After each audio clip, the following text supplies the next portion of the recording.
बच्चों, कक्षा 11 भौतिक विज्ञान की ऑनलाइन कक्षा में आप सभी का स्वागत है। आज की इस वीडियो में हम एक नए चैप्टर के बारे में आप लोगों को पढ़ाने चल रहे हैं और वह चैप्टर है पृष्ठ तनाव। और इस चैप्टर का जो पहला टॉपिक है वह है द्रव का पृष्ठ तनाव। तो होता क्या है कि किसी द्रव का पृष्ठ तनाव वह बल है जो कि द्रव के पृष्ठ पर खींची गई किसी काल्पनिक रेखा की एकांक लंबाई पर पृष्ठ के तल में तथा रेखा के अभिलंबवत कार्य करता है। रेखा के अभिलंबवत कार्य करता है। इस परिभाषा को हमने आपके सामने बोर्ड पे लिख दिया है। जैसे कि लिखा है कि किसी द्रव का पृष्ठ तनाव वह बल है जो कि द्रव के पृष्ठ पर खींची गई किसी काल्पनिक रेखा की एकांक लंबाई पर पृष्ठ के तल में तथा रेखा के अभिलंबवत कार्य करता है। तो जहाँ तक इसके मात्रक की बात है तो इसका जो मात्रक है, मात्रक वह होता है न्यूटन प्रति मीटर। न्यूटन प्रति मीटर और या अथवा कह सकते हैं अथवा जूल प्रति मीटर स्क्वायर। न्यूटन प्रति मीटर अथवा जूल प्रति मीटर स्क्वायर। और इसकी बीमा जो है, इसकी बीमा भी बताई जा सकती है, क्योंकि जब अगर न्यूटन है तो न्यूटन की जगह पर हम अगर बीमा लिखेंगे तो बीमा इसका mt की घात -2 होगा। इसको जब हम कैलकुलेट करेंगे इसके बीमी सूत्र को, तो क्योंकि न्यूटन जो है किलोग्राम इंटू मीटर प्रति सेकेंड स्क्वायर के बराबर होता है और उस पूरे के बटे मीटर। तो वैसी स्थिति में हो जाएगा किलोग्राम प्रति सेकेंड स्क्वायर, और किलोग्राम को m से प्रदर्शित कर देंगे। प्रति सेकेंड स्क्वायर को t से जब करेंगे तो t स्क्वायर ऊपर ले आएंगे तो हो जाएगा mt की घात -2। तो यह पृष्ठ तनाव का बीमी सूत्र होगा।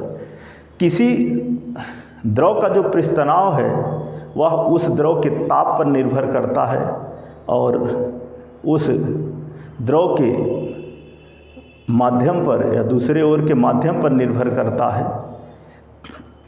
द्रव का ताप बढ़ने पर या बढ़ाने पर जो पृष्ठ तनाव है वो घटता है। क्रांतिक ताप पर पृष्ठ तनाव जो है वो शून्य होता है। हमने कहा कि क्रांतिक ताप पर पृष्ठ तनाव शून्य होता है।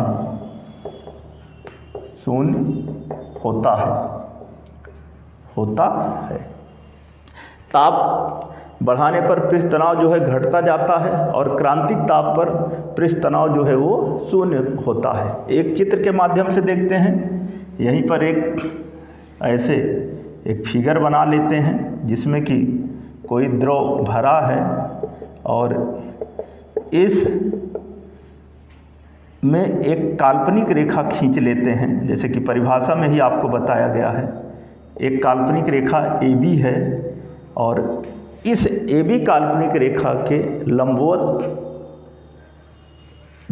एक कर्षण बल कार्य करता है जिसको हम F से प्रदर्शित करते हैं। इसके लंबवत दोनों ओर कर्षण बल F कार्य करता है।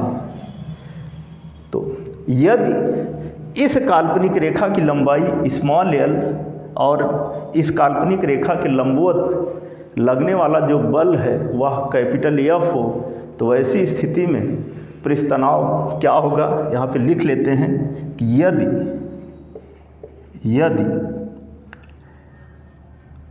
द्रव में खींची गई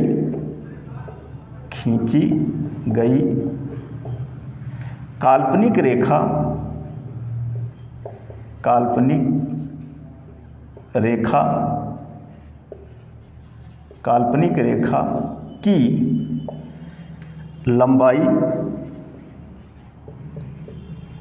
रेखा की लंबाई स्मॉल l और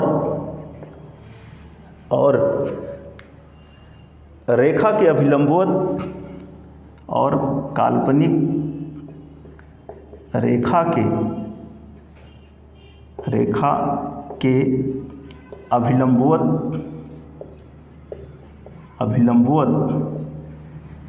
कार्य करने वाला बल कैपिटल F हो तो द्रव का पृष्ठ तनाव क्या हो जाएगा? पृष्ठ तनाव जिसको कि हम T से प्रदर्शित करते हैं, T बराबर क्या होगा? F/L। हमने कहा कि द्रव में एक काल्पनिक रेखा AB खींच लेते हैं। जब AB खींचते हैं तो इस काल्पनिक रेखा AB के अभिलंबवत एक दोनों ओर, पृष्ठ के दोनों ओर एक कर्षण बल कार्य करता है। यदि कर्षण बल जो है या लगने वाला बल जिसको कहते हैं F हो और इस काल्पनिक रेखा AB की जो लंबाई है वह स्मॉल l हो, तो ऐसी स्थिति में जो द्रव का पृष्ठ तनाव है वह हो जाएगा T बराबर F/L। तो ये था हमारा द्रव का पृष्ठ तनाव। अब इस चैप्टर का अगला टॉपिक देखते हैं। जो अगला टॉपिक है वह है इस चैप्टर का अगला टॉपिक है अंतराण्विक बल।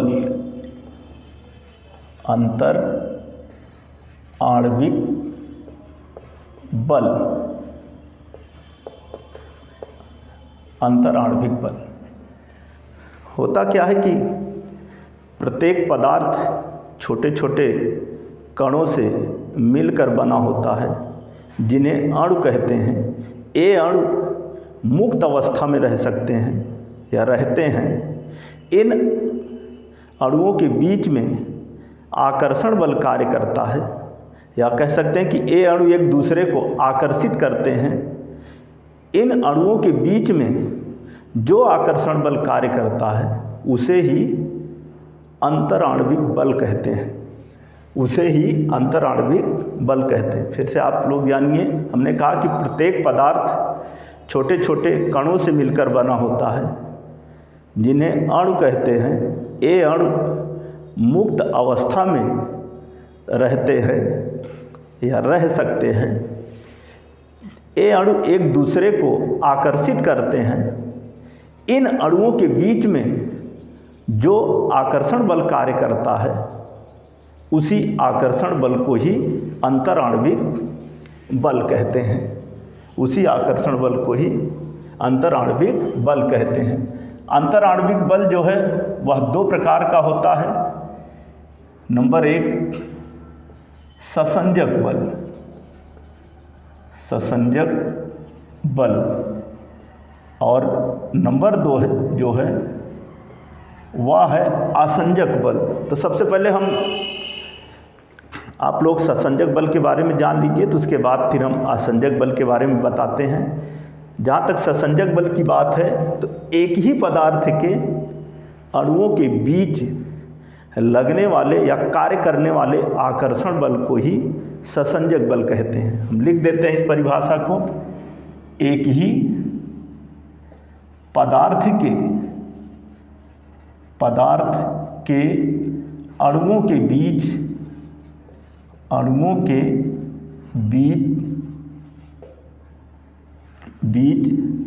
कार्य करने वाले या लगने वाले, चाहे कह लें करने वाले आकर्षण बल को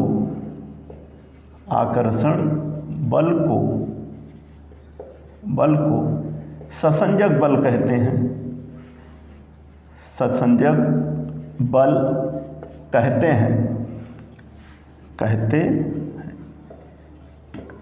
हमने कहा कि एक ही पदार्थ के अणुओं के बीच कार्य करने वाले अथवा लगने वाले आकर्षण बल को ही ससंजक बल कहते हैं। जैसे जैसे जैसे क्या है, द्रव की दो छोटी बूंदें या जल की दो छोटी बूंदें मिल करके एक बड़ी बूंद बन जाती हैं।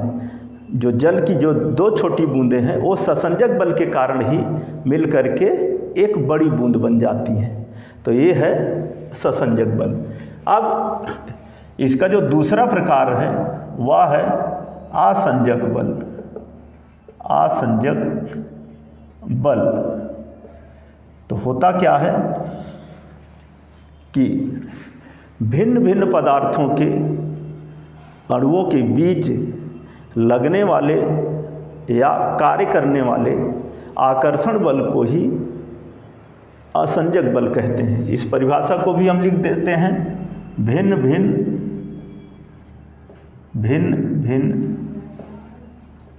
पदार्थों के अणुओं के बीच कार्य करने वाले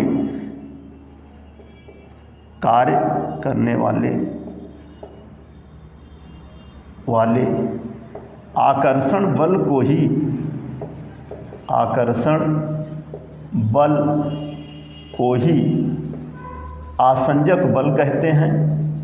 आसंजक बल कहते हैं। जैसे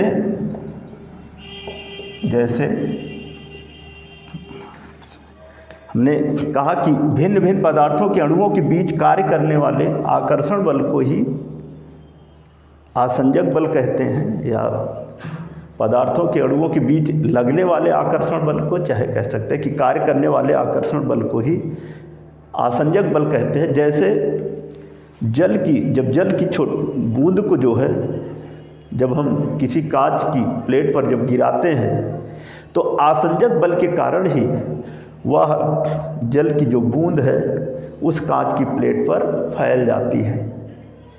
जब जल की बूंद को कांच की प्लेट पर जो हम गिराते हैं तो आसंजक बल के कारण ही वह जल की बूंद जो है उस कांच की प्लेट पर फैल जाती है। तो ये क्या था, आसंजक बल। अब अगली हेडिंग जो है आणविक परास।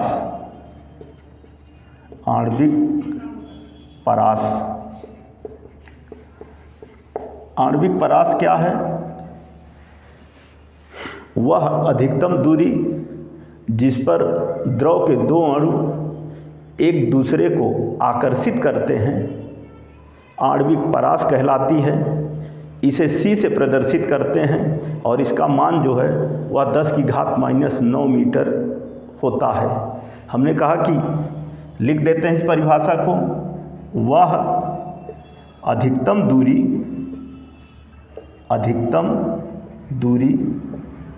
जिस पर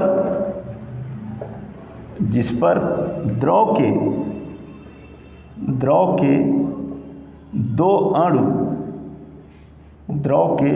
दो अणु एक दूसरे को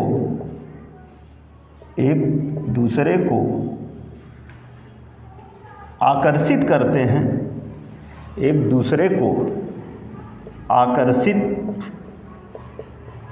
करते हैं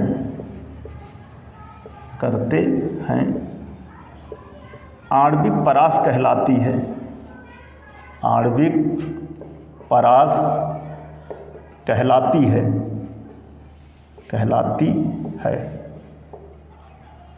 हमने कहा कि वह अधिकतम दूरी जिस पर द्रव के दो अणु एक दूसरे को आकर्षित करते हैं आणविक परास कहलाती है। इसे C से प्रदर्शित करते हैं, C से प्रदर्शित करते हैं।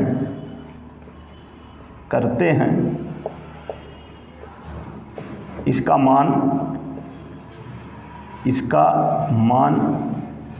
10⁻⁹ मीटर 10⁻⁹ मीटर होता है। कहने का मतलब यदि द्रव के दो अणुओं के बीच की जो दूरी है वह 10⁻⁹ मीटर होती है, तब तो द्रव के वह दोनों अणु जो है एक दूसरे को आकर्षित करते हैं। यदि जो द्रव के दो अणुओं के बीच की दूरी 10⁻⁹ मीटर से अगर अधिक है तो ऐसी स्थिति में उन द्रव के अणुओं के बीच जो आकर्षण बल है वह नगण्य होगा, और ऐसी स्थिति में वह एक दूसरे को आकर्षित नहीं करेंगे। तो हमने बताया कि वह अधिकतम दूरी जिस पर द्रव के दो अणु एक दूसरे को आकर्षित करते हैं आणविक परास कहलाती है। इसे C से प्रदर्शित करते हैं और इसका मान जो है वह 10⁻⁹ मीटर होता है। तो ये था आणविक परास। तो बच्चों, आज की इस वीडियो में जो कि हमने एक नए चैप्टर के बारे में आज शुरुआत किया है, जो चैप्टर है पृष्ठ तनाव, इसमें हमने आपको बताया कि द्रव का पृष्ठ तनाव किसे कहते हैं, अंतर आणविक बल क्या है, ससंजक बल किसे कहते हैं, आसंजक बल क्या है, आणविक परास किसे कहते हैं, इन सब के बारे में हमने आप लोगों को आज बताया है। इस चैप्टर के जो और टॉपिक हैं उसको हम आपको अगली वीडियो में बताएंगे। धन्यवाद।